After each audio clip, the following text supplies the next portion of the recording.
the work will work. You just have to work. Hi you guys, welcome back to my channel. Today I wanted to make a video talking about how I sleep trained my 7-month-old son. Start off by saying this is a super chill video. I literally have pit stains. It's hot today in the Midwest. Like it's a good degree. My car is pretty messy. Like I have the car seat and all his toys and stuff, so you can't see everything. Just know this isn't a very aesthetic like environment. If I could just flip the camera and show you guys, like I really just put a hat on. My hair looks a mess under here, so just, you know, take it at face value. This is just me talking. I want to say I'm not a nurse, I'm not a doctor, I'm not a professional. I'm simply just a mom who had a kid, and I'm giving my experience of how and what has worked and what hasn't worked for me when it comes to sleep training. The first thing I want to start off by saying is you are a good mom or you are a good dad. Regardless of if you cry it out, if you coddle them, if you sleep with them, if you don't sleep with your kids, you feed them until they don't want the boob or the bottle anymore. And I noticed when I would do that, you know, sometimes he spits the bottle out, I'm checking again, and he spits it out, I check 3 times just for my peace of mind, knowing that my son isn't hungry. So for me, that makes me know that he's not crying because he's hungry. He's crying because he just wants me, right? He is crying because he wants that comfort, not because his diaper is wet.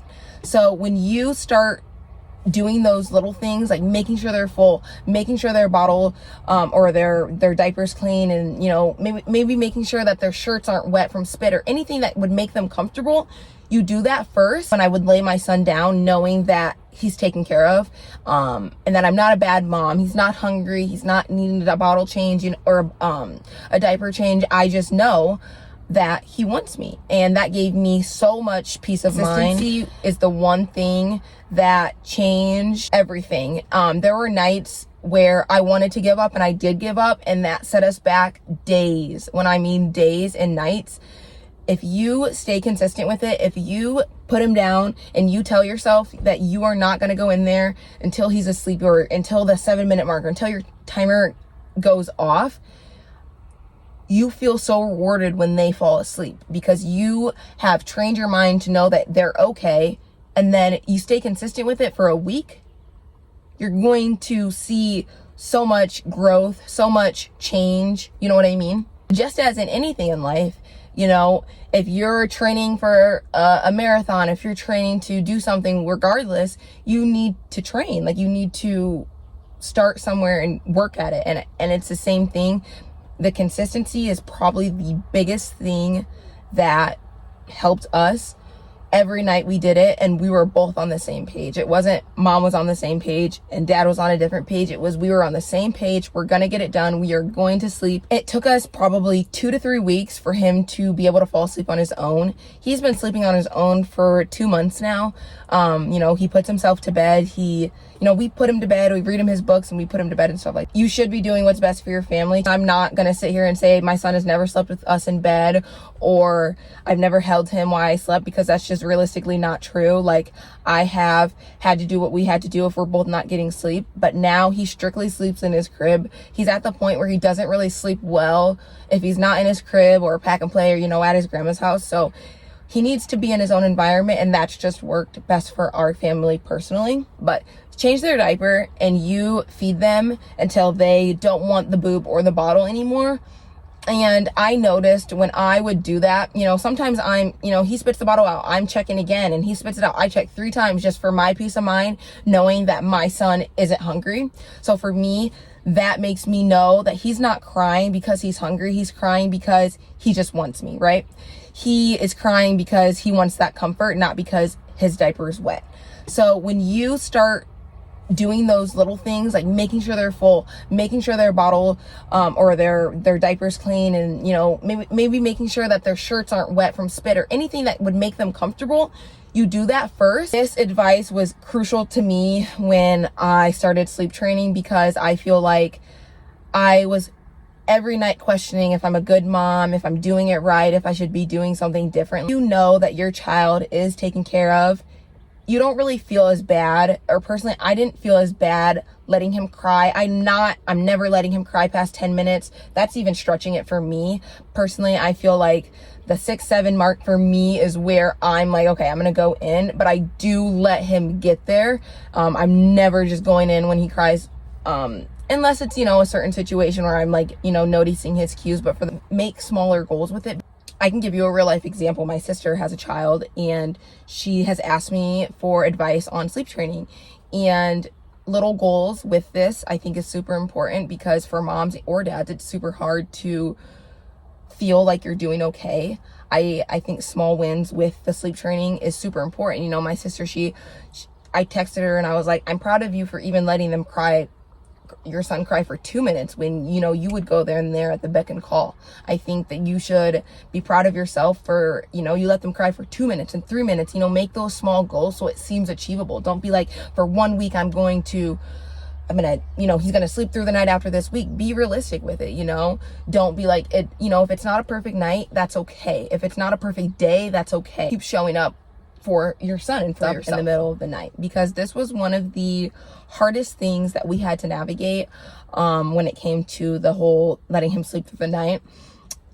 That process of when they wake up in the middle of the night, to me, it is still the same idea in your head that you are going to let them figure it out for a little bit before you go in and grab them. I was super proud of myself at first, because I would, put him to bed, whatever. He'd wake up in the middle of the night. I'd be like, oh, it's my time. He slept for his 3 hours. So, he woke up once. And so I would run in there.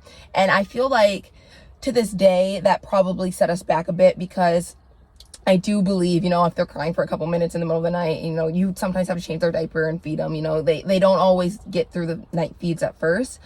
But with the nights, I think it is super important to practice the same principles that you're doing when you put your kid to sleep. Don't run in there right away, because I think it creates their idea that when they cry in the middle, just like cry in the middle of the night, that mom and dad's coming. So one of the biggest things I would tell you is try to wait a couple minutes before you go in the middle of the night, truthfully, because it has changed everything for us. He can wake up now in the middle of the night and then just put himself back to sleep after he maybe stirs for a couple minutes, because he doesn't know that we will go in there anytime to help him or to soothe him, because I am still a mom. I hate letting my baby cry, but I know initially, and my child's father has implanted that into me, that you don't go in there first. You let him try. Let him at least try. Out is the research. The research is important. Do not get me wrong. But I think that the amount of research you do can be unhealthy. I think that if you go on TikTok, then go on YouTube, and then go look at articles, and then go do all these different avenues and see what that mom did versus what that mom did versus what that mom did, you're just digging yourself a hole. I think that you research the different methods and you take what you like from all of them or none of them, and you apply it to your own child. I think that when you research is research, right? They've done the studies, whatever.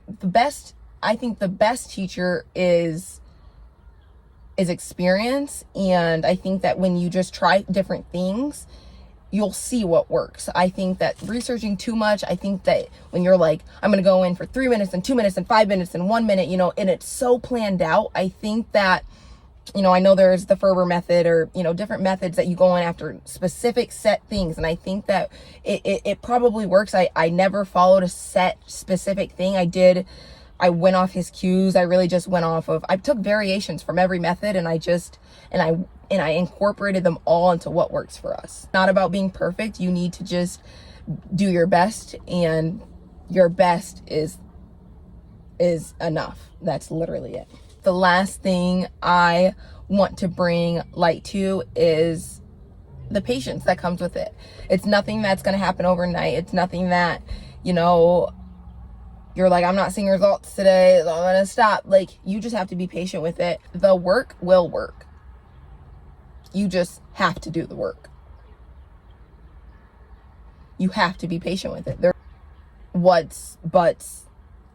You have to stick out the ride of being patient with it, because it will change your life. From not sleeping to sleeping, it's made tens and 20s and 30s times difference of our moods, our attitudes, the way we treat each other, the way we talk to each other. I just think it's super important to stay consistent with this. Sleep training was number one, the best thing that I did, because before I was getting no sleep and now I'm sleeping through the night. I wanted to thank you guys for watching my video. Like I said, I'm not a doctor, I'm not a nurse. I'm simply a mom who has some lived experience, deciding to share my journey with you guys of what I've learned. Any other videos you guys would like to see, I would like you to comment down below. I'm so thankful that you guys are watching and interacting and subscribing. It means the world. It literally means the world to me. So I appreciate it, guys. Have a good day.